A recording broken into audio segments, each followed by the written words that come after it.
Okey, tajuk kita mulakan lah ya. Assalamualaikum warahmatullahi wabarakatuh. Okey, selamat pagi dan salam sejahtera lah pada semua para pelajar. Yang mana yang ada ni cikgu teruskan. Jadi yang mana kemudian tu dia akan tengok kemudian lah. Tapi jangan risau, cikgu dah rakam. Jadi nanti cikgu masukkan dalam link cikgu lah. Ya. Jadi hari ni kita nak teruskan dengan tajuk, masih lagi tajuk 1.1 ya. Tajuk form 5 kamu ni, dunia mikroorganisma ya. Kalau kamu tengok slide ni, slide lama lah. Dulu dia pecah ya, tajuk 1.1 tu yang kamu belajar sebelum ni lah ya. Kalau yang faktor ni dia dah masuk 1.2 kalau dulu ya. Tapi sekarang dia dah sekalikan ya, tajuk ni. Tapi tak apalah, benda yang sama ya sebenarnya ya. Dia ubah dan olahkan saja ya. Jadi ni pun antara yang penting, iaitu faktor-faktor ya, bagaimana ya mikroorganisma ni ya, dia membiak ya, dan aktif ya. Ada beberapa faktor lah ya. Yang ni banyak eksperimen dia. Kalau buka sekolah nanti insya-Allah ada rezeki, walaupun tak tahu bila, tapi saya rasa mungkin tak lama lah kot ya. Paling habis pun lepas raya rasanya boleh dah bersekolah. Harap-harap begitulah. Doalah supaya penyakit wabak corona ni menurun ya, daripada 1000 kepada ratus, dan terus-terusnya lah boleh stop lah ya. Okey, so faktor-faktor ni ada beberapa faktor.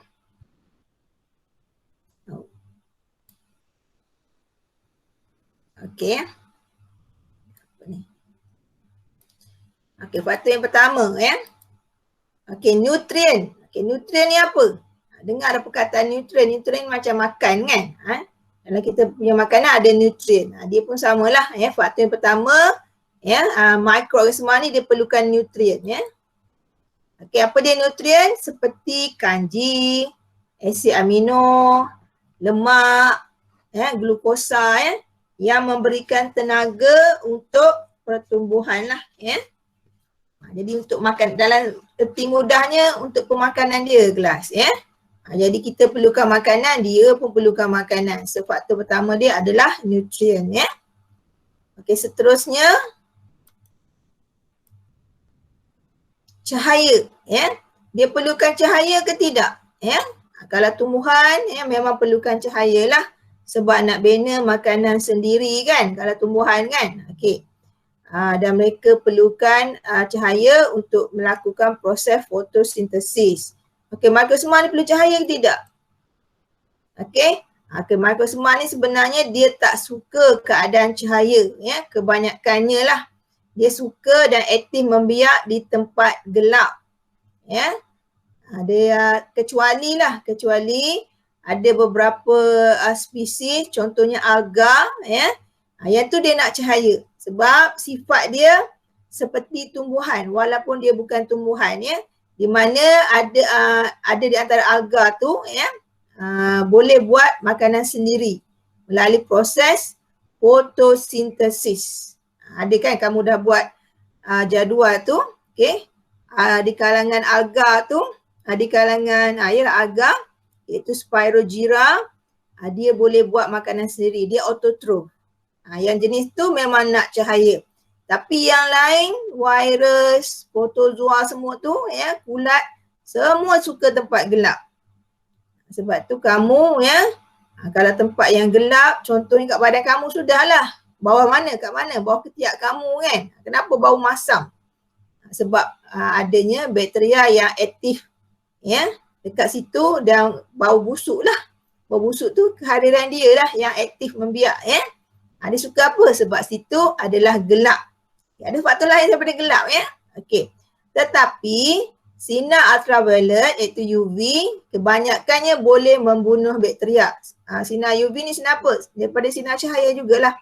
Cahaya matahari ni dia ada beberapa sinar kelas ya. Antaranya adalah sinar ultraviolet. Kita pun tak tahan ultraviolet ni. Boleh menyebabkan kulit kamu jadi sunburn. Yang hitam-hitam kulit kalau duduk lama bawah cahaya matahari tu dia lah. Sinar ultraviolet lah ya. Jadi sebab tu waktu pagi okey. Cahaya yang tak kuat sangat UV dia. Sebab tu orang putih suka berjemur ya. Sebab dia nak vitamin D. Memang betul. Yang kanak-kanak yang demam yang kena kuning tu pun kita bagi cahaya pagi lah. Jangan bagi cahaya terik tu.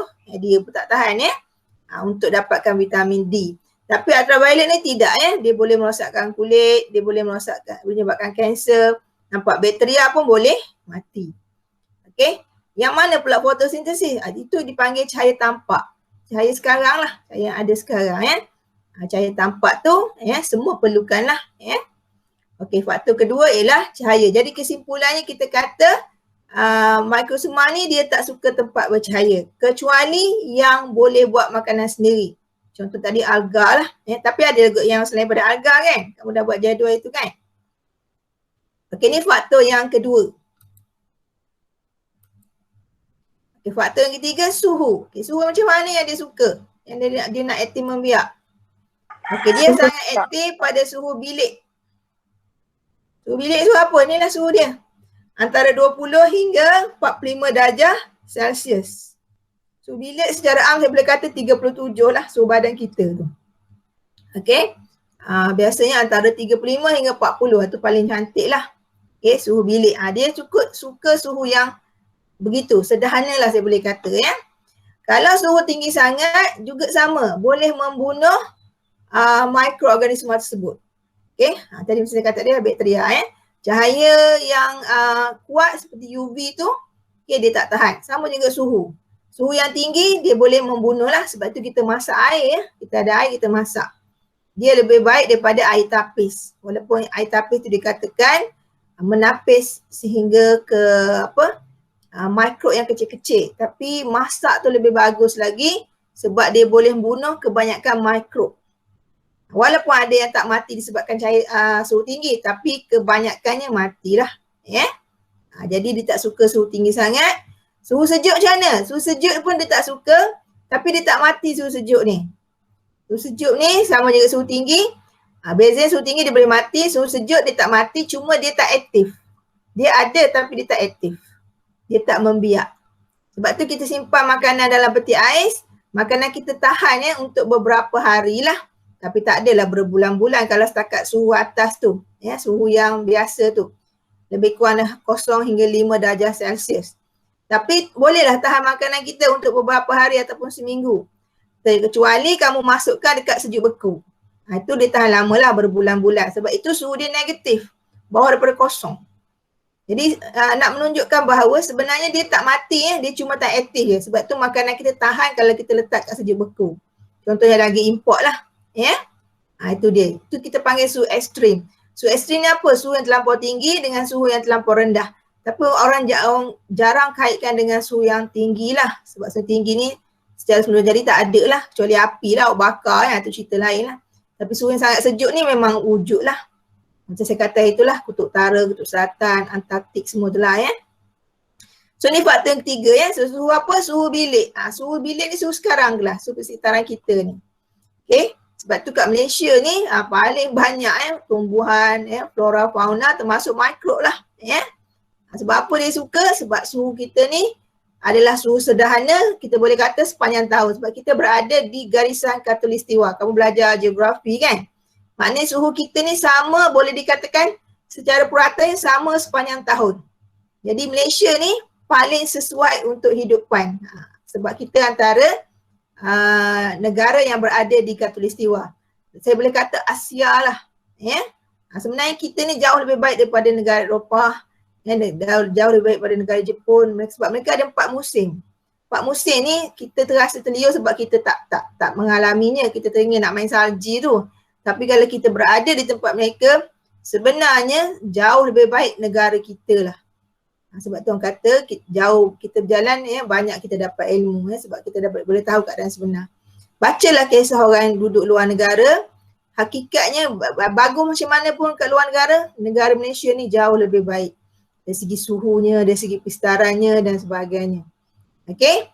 Malah orang barat pun yang mana dah duduk Malaysia lama, dia orang memang suka negara Malaysia Contohnya Mak Dan tu lah sampai berkahwin dengan orang sini beranak pinak sebab dia sendiri cakap negara dia suhu sangat sejuk, dia tak suka sebenarnya. Jadi itu hakikat hakikat sebenar So jadi saya kaitkan dengan suhu ni lah mikrob tadi Okey, seterusnya. Ada beberapa orang baru masuk ya. Nilai pH. Ni faktor keempat dah. Okay, nilai pH macam mana yang dia suka ya. Okay, nilai pH yang dia suka dah tentulah yang neutral ya. pH 7. Sangat aktif pada pH yang neutral 7 ya, iaitu 7 nilai dia. Kamu dah belajar juga masa menengah bawah dulu ya. pH yang terlampau tinggi, terlampau tinggi ni asid lah. 1, 2, 3 tu dia asid ya. Asid semakin rendah nombor dia, semakin tinggi keasidan dia. 1 sampailah 6. Okey, yang 1 tu paling tinggi. Okey, alkali pula daripada 8 hingga 14. Tapi nombor yang besar dia menunjukkan dia tinggi kealkalian dia ya. Itu semua dia tak suka. Pestaran yang dia tak suka hidup. Ya, bagi mikrosma, termasuklah virus tersebut ya. Virus sekarang corona ni ya. Kat baju kita pun dia tak boleh hidup lama ya. Kecuali dia masuk ke badan kita sebab dia parasit. Jadi dia tak suka pH yang terlampau tinggi ataupun terlampau rendah sebab boleh membunuh dia. Tak kisahlah pH rendah ataupun tinggi, alkali ataupun asid ataupun alkali, itu boleh menyebabkan dia tak boleh survive ya. Jadi pH apa? Ingat pH 7. Okey. Dan faktor yang seterusnya yang kelima kan, iaitu kelembapan. Dia suka lembab ke suka kering mikrob ni? Awak rasa? Last? Lembab. Ya, semua. Suka lembab ke kering? Lembab. Lembab lah ya. Dia suka lembab. Awak pun suka lembab juga. Sejuk-sejuk, panas-panas mana best tak? Nak tidur tak best kan? Betul tak? Musim sejuk ni Kang ya. Baru ni bulan 12 baru ni ya, musim banjir sedap tidur ya. Okey, lembab betul. Dia suka tempat lembab dengan kelembapan udara di antara 25 hingga 40%. Ya. Jadi keadaan kering boleh membunuh dia juga. Ya. Keadaan kering ni dia boleh membunuh mikroorganisma. Ya, contoh kat mana keadaan kering? Negara-negara kita panggil Eropah Timur. Eropah Timur ya. Asia Timur kita. Asia Barat. Asia Barat. Seperti di negara-negara Arab, Syria, apalagi Mesir, kalau negara-negara Afrika, okay, mereka memang mengalami keadaan yang kering. Sampai tanah mereka merkah, kehidupan tak boleh hidup, terutama tumbuhan. That's why mereka mengalami tahap kebuluran yang sangat tinggi lah. Negara Arab tak sangatlah, negara Afrika biasanya ya. Jadi jangan kata manusia mikrob pun tak suka, boleh membunuh dia ya. Itu keadaan dia. Jadi tetapi bakteria ni dia sebenarnya special sikit berbanding spesies lain ya. Dia boleh survive, dia boleh hidup. Survive ni apa? Survive ni ilmu untuk hidup. Kamu kena ada ilmu untuk hidup ya. Masa cikgu muda macam kamu, cikgu cari ilmu survive ni. Ilmu survive ni apa? Kita boleh hidup walau di mana pun persekitaran kita. Kita berada di hutan, macam mana kita nak makan, macam mana kita nak teruskan hidup. Kita berada di kawasan yang tiada orang bagaimana, kurang makanan macam mana, kena ada ilmu tu lah. Okay, so bakteria ni special dia, kalau keadaan yang sangat kering, ataupun keadaan yang sangat sejuk, ataupun suhu yang ekstrim, kecuali suhu panas lah ya, dia boleh hidup, cuma dia tak aktif saja. Dia jadi apa? Dia jadi spora. Rasanya saya dah terang masa tajuk sebelum ni kan. Dia ada cerita sikit ya. Sebab dia ada kaitan dengan, jangan tertukar dengan spora kulat yang nak membiak tu, iaitu pelapuk tu. Itu cara dia membiak. Yang ni spora, dia bertukar kepada spora, ya. Dia macam duduk diam. Dia tak aktif. Dia tak, bukanlah beranak pinak. Beranak pinak tak sesuai sebab dia unisel, sel yang sangat ringkas ya. Dia tidak membiak kaum-kaum kerabat dia tu lah ya. Jadi dia tak mati, dia berada dalam keadaan spora. Tapi katalah awak pergi ke Afrika, pergi melancong, betul dia ada kena kat baju awak, kena kat beg awak. Awak pun balik Malaysia, dia aktif balik lah. Itulah bakteria special Allah bagi kat dia ya. Jadi ini adalah 5 faktor yang sering ditanya ni. Sebab tu cikgu tekankan sampai ajar dia khas hari ni, tak ajar sekali arung baru-baru ni. Ya. Sebab 5 faktor ni sering ditanya, kena ingatlah saya akan tanya berulang kali ni tentang faktor yang mempengaruhi aktiviti mikroorganisma ya. Ni keseluruhan dia, nampak. Itu pertama kita ulang balik, itu nutrien, dia perlukan nutrien, pemakanan, mana nak ada makan. Tak ada makan nak hidup macam mana? Ya. Yang kedua, cahaya, faktor kedua cahaya, dia tidak suka cahaya. Dalam arti kata dia suka gelap. Kecuali alga. Alga dia boleh buat fotosintesis. Ada juga bukan alga kan, tapi yang lain tu dia tak tinggi dia punya tak ramai kan. Ialah tak ramai yang boleh buat fotosintesis. Saya boleh kata alga lah yang paling boleh buat fotosintesis ya. Kalau sinar ultraviolet dia tak tahan ya, boleh mati. Okey, maknanya suka tempat gelap. Okey, suhu yang sederhana, suhu bilik. Nyatakan dalam exam berapa suhu dia? Di sini dia kata 20 hingga 45. Kalau saya 35 hingga 45 lah. 35 hingga 40 lah. Iaitu awak ingat suhu badan kita 37. Okey, tu suhu yang dia suka dan mudah untuk dia membiak dengan banyak. pH, dia suka neutral lah kelas. pH 7. Ya. Terlampau tinggi atau terlampau rendah boleh membunuh dia. Lembab, memang dia suka lembab. Dia tak suka kering.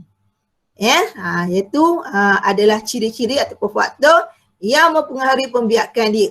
Sebab itu kita punya ketiak ni kenapa busuk? Bila kita satu hari suntuk jogging apatah lagi lah main sukan, busuk sangat-sangat sebab dia gelap, lepas tu lembab. Busuk tu sebenarnya kehadiran bakteria. Bakteria memang ada sekeliling kita ni. Tapi duduk tempat bawah ketiak awak tu, dia lagi aktif. Lepas tu kena mandi, kena bersih, bunuh dia. Ya. Samalah celah-celah pelipat kita dan sebagainya kan. Berbau sedikit. Berbau tu bakteria lah kelas. Gigi kita pun sama, awak tak beruh gigi, busuknya ya Allah ya. Bangun pagi tak terus pergi makan, terus pergi minum, selamba tak beruh gigi. Makan dengan bakteria-bakteria sekali. Sebab tu kita kena beruh gigi kita ni paling malas pun 2 kali sehari. Paling rajin setiap kali lepas makan. Itu pun bagus. Dan floss. Floss tu celah-celah gigi kita. Sebab di situ ada nutrien kelas. Nutrien ni kan pemakanan dia. Dia suka sangat makan ya. Dia makan, bakteria makan nutrien itu sisa-sisa kita dengan gigi-gigi kita sekali. Ya. Sebab tu gigi awak jadi reput, jadi rosak ya dan sebagainya di usia muda. Nak ke gigi tak ada ya? Muda-muda lagi ya. Jadi sebab tu kena rajin beruh gigi lah. Sebab mulut kita ni kelas ada alio, lembab. Lepas tu gelap, kita kan tutup mulut. Ada orang nganga sama, tak ada kan? Gelap, lembab, lepas tu kita makan, ada nutrien. Nampak? pH kita tak tinggi mana kelas ya? Dekat arah neutral dah. Apa lagi? Nutrien ada, gelap, lembab, pH, suhu badan kita 37. Sebab tu mulut kita ni mudah berbau. 5 faktor ni ada kat dalam mulut kita ni. Mudah berbau kalau malas beruh gigi. Ya, tak floss pula. Floss tu apa? Satu benang yang diguna untuk buang celah-celah. Itu lebih bersih lah gigi kita. Kalau setakat bros tu dia tak ni lagi ya. Kena floss, kena bros, lepas tu kumur pula dengan bahan kumuran untuk gigi punya. Itu 3 yang terbaik lah. Okay. Sebab apa? Sebab kelima-lima faktor ni ada dalam mulut kita. Boleh tak kelas? Faham tak? Setakat ni? Kelas? Faham. Ada nak tanya? Kalau tak nak buka mic boleh buat chat yang tengok boleh tengok dekat chat ni kalau nak tulis ya. Jadi saya masukkan ni lah kedatangan Okey, kita nak tengok sikit contoh eksperimen. Okey. Eksperimen 5 tadi kita boleh buat eksperimen kelas ya. Iaitu di sini tentang eksperimen kesan pH pada pertumbuhan mikroorganisma. Okay, insyaAllah ada rezeki nanti buka sekolah, kita buat eksperimen ni ya. Kelima-limanya kita akan buat, itu biasa. Okay, hipotesis ya, pertumbuhan mikroorganisma dipengaruhi oleh pH. Salah ni, sorry ya. Salah ni. Okay, hipotesis macam ni tak boleh. Saya betulkan balik, saya tak perasan dia punya ni. Okay, hipotesis ialah dipengaruhi ni dia tak boleh jadi hipotesis ya. Jadi kita boleh kata pH 7 adalah pH yang sesuai untuk pertumbuhan mikroorganisma. Saya dah betulkan lah. Ya, saya tak sempat tengok ni salah ya. Jadi kita boleh kata dari segi hipotesis ya, pada pH 7 pertumbuhan mikrosoma adalah aktif. Ataupun pertumbuhan mikrosoma aktif pada pH 7. Itu baru betul dia punya hipotesis ya. Okey, dimanipulasi pH. Okey, bergerak balas pertumbuhan mikroorganisma. Okey, tetap, inilah tetap kita ambil faktor yang 4 selain daripada dalam soalan. So dalam ini eksperimen dia pH, jadi yang 4 lagi tu apa? Suhu, kelembapan, jumlah nutrien, keamatan cahaya. Okey, boleh buat mana-mana satulah, tak payah senarai sama 4 ni. Jangan ambil faktor lain kelas. Untuk malah kita ambil selain daripada yang ditanya, daripada 5 tadi. Ambil yang satu. Okey, itu dia. Okey, bahan ya, agar nutrien makanan. Dalam makanan tu kita bubur nutrien. Dia sebenarnya agar-agar je ya. Tapi kita ada bubur nutrien lah pemakanan dia ya. Asid hidroklorik, ini untuk asid. Nitrogen hidroksida untuk alkali. Isolate untuk bahan neutral ya. Dan kultur bakteria. Bakteria lah. Kultur ni dia punya koloni lah ya. Dia punya ekstrak bakteria tu. Okey, alat radah kita tabur uji, kertas berlabel, penitis, sender penyukat, 10 ml, rak tabur uji, rak kaca. Okey, kaedah dia. Okey, kaedah sebenarnya kaedah dia senang je lah. Sebenarnya masukkan saja bubur agar, ni sebenarnya agar nutrien ni kita buat bubur ya. Bubur ni masukkan ke dalam 3 tabur uji ya. Masuk 3 tabur uji, tiga-tiganya ada agar nutrien ni lah. Lepas tu masukkan bakteria ketiga-tiganya juga. Okey. Lepas tu daripada ketiga-tiga tu ya. Ni dah data dia dah. Ni gambar dia. Okey. Nampak ada 3 dia punya tabur uji. Kita masukkan agar-agar nutrien. Kita masukkan juga bakteria. Cuma setiap tabur uji ni bahan yang Yang 3 tadi kita masuk satu-satu. Contohnya A ni kita masuk asid 5 titik ya.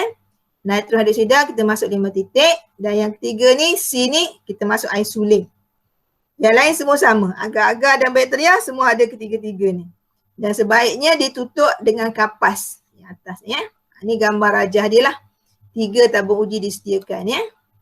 Ni dia punya kaedah lah ya. Labelkan ABC, masukkan tiga-tiganya kultur bakteria, ya, masukkan agar-agar nutrien. Masuk agar-agar nutrien dulu ya. Actually dia bukan agar-agar sebenarnya kalau dia bubur. Agar-agar ni dalam piring petri ya. Tak apa, nanti kamu tengoklah eksperimen dia, tak ada masalah. Okey, dan baru masuk tadilah isolate, asid dan alkali. Okey, kita akan biar benda ni dalam paling awal pun 3 hari lah. Okey, 3 hari ya. Tapi saya suka sampai seminggu lah. 3 hari ni kadang-kadang tak sempat nak tengok hasil dia ya. Sebab bateri yang kita bagi tu bateri yang tak berbahaya. Kadang-kadang dia cepat mati sikit lah ya. Tapi tengoklah ya macam mana keadaan dia. 3 hari ni tak apa nampak sangat lah. Okay, boleh tambah lagi sekejap, kita tengok balik data tadi. Ni data ni saya nak tunjuk. Okay, hasil eksperimen dia ya. Dia susun. Okay, ni hasil eksperimen dia lah. Okay. Untuk asid ya. Asid nampak bersih. Bubur tu jadi clear. Bubur tu dia warna dia tak adalah cerah sangat ya. Maksudnya bubur tu tak ada infection apa-apa. Bakteri tak tumbuh. Tu dia kata bersih tu ya. Tak ada perubahan sebenarnya ya. Alkali pun sama, tiada perubahan ya, selepas awal dan selepas 3 hari. Tapi yang neutral ni awal dia bersih, mana tak ada perubahan. Tapi selepas 3 hari ataupun seminggu dia keruh. Okey, keruh tu menunjukkan kehadiran mikroorganisma. Macam roti kita lah kelas. Roti kita kan, roti yang kita makan tu putih. Tapi bila ada pertumbuhan kulat, dia jadi hitam, tumpuk-tumpuk kan. Okey. Jadi itu dikatakan kalau roti tu kita kata ada tumpuk-tumpuk hitam lah. Kalau bubur ni kita kata dia jadi keruh. Ya. Tak apa, jangan risau, nanti kita buat dia punya eksperimen. Jadi kesimpulannya, pertumbuhan mikrosoma ya, bukan dipengaruhi, ayat perkataan dipengaruhi tak boleh. Pertumbuhan mikrosoma ya, membiak aktif pada pH 7 iaitu neutral. Okey, ni dia punya hasil eksperimen. Kena cerita jugalah sebab eksperimen ni kelima-lima ni boleh ditanya mana-mana soalan. Pertama esei ya. berapa tahun dah soalan tentang faktor ni keluar dalam SPM. Banyak tahun dah kelas. Tahun lepas tak asin, tahun sebelum tu ada. Ada je lah dia keluar faktor suhu, dia keluar faktor nutrien, dia keluar faktor pH. Inilah sebab tu cikgu kena tunjuk walaupun secara teori. Sebab ini cara kita nak jawab, awak nak jawab soalan eksperimen. Cuma dalam soalan eksperimen tak perlu masukkan ni pemboleh ubah bergerak balas. Yang ni sebenarnya dah pergi kepada laporan eksperimen. Mana selepas buat eksperimen ada laporan dan markah PBD awak lah kan. Yang ni betul lengkap setelah buat eksperimen dan laporan dia. Tapi kalau untuk jawab soalan nombor 10 tu, yang lain sama kecuali yang ni. Yang ni tak payah masuk. Sebab awak baru merancang untuk buat eksperimen. Okey? Ini semua tadi saya dah cerita lah. Okay, itu saja sebenarnya, tak lama pun tentang tajuk ni. Okey, ada apa nak tanya? Boleh buka mic sekarang. Tak ada cikgu. Cikgu. Ya. Yang cikgu cakap apa tu? Yang baby kena kuning tu, yang kena jemur bawah cahaya matahari pagi tu kan? Kuning dekat badan baby tu bakteria ke? Kuning baby bukan kuning manusia. Baby bukan bakteria. Dia sebenarnya ada kaitan dengan darah dan hati kot. Yang kuning ni. Baby kan dia ada selalu masalah kuning. Jadi antaranya lah yang bagusnya kita bagi dia ni kalau kat rumah lah, saya selalu tengok lah. Baby tu kita macam kita macam jemur lah, tapi nak kata jemur tak juga, baby dia tak tahan ya. Kita duduk kat luar, pegang baby tu, bagi dia kena cahaya matahari pagi. Jangan bagi waktu ni. Dia actually kuning dia tu bukan bakteria. Kenapa nak kena dedah pada cahaya matahari pagi? Sebab matahari ni sebenarnya bagus kelas. Dia boleh menghasilkan vitamin D secara semula jadi pada kita. Baik untuk kulit kita lah dan tulang kita. Jadi tu nak bagi pada baby lah supaya imun dia kuat ya, dan boleh mengatasi masalah kuning. Tapi sekarang kalau kuning biasanya doktor tahan ya. Duduk kat hospital dia bagi letak dalam incubator dia tu, dia bagi sinar UV. Tapi bukanlah sinar UV yang original daripada matahari tu. Tapi sinar tu memang lebih kurang lah. Cuma dia tak sekuat yang semula jadi. Yang warna biru tu. Sama juga untuk atasi masalah kuning. Apa dia Aiman? Yang lampu yang warna biru tu Ungu, lampu ungu. Bukan biru, ungu. Ultraviolet light sebenarnya. Dan ultraviolet light ni dia ada banyak kegunaan ya, cahaya UV ni. Antaranya orang nak kesan duit palsu tu. Duit kita sebenarnya ada satu cetakan khas yang tak timbul tau. Tapi bila kita tengok dengan lampu UV, dia ada cetakan tu timbul. Jadi duit palsu dia tak boleh buat yang tu. Sebab itu dia ada special cetakan. Tapi sinar yang sama lah. Dia sama lah. Kaedahnya sinar UV matahari, UV nak kesan duit palsu dengan untuk baby tu sama. Cuma yang baby tu dia adalah dos dia ya. Dia tak adalah tinggi sangat. Sebab UV ni tinggi dia bahayalah, dia boleh datang ke penyakit lain. Tapi mungkin dalam keadaan yang dia punya keamatan tu rendah, sesuai untuk atasi masalah kuning lah. Kuning ni saya nak kata bakteria, dia bukan bakteria kelas. Dia lebih kepada darah dan organ dalaman dia. Okay. Sebab kalau tengok orang yang mengidap hepatitis ataupun orang yang mengidap dengan ada kaitan dengan masalah hati, badan dia kuning. Mata dia kuning. Okay. Tu ada kaitan. Dia macam kesan dia, kesan sampingan benda tu, masalah yang terlibat. Biasanya dia ada kaitan dengan bukan buah pinggang, hati kita lah. Dan dia boleh merosakkan buah pinggang lah. Itu yang saya tahulah ya. Nak kata baby tu kena bakteria, tidak.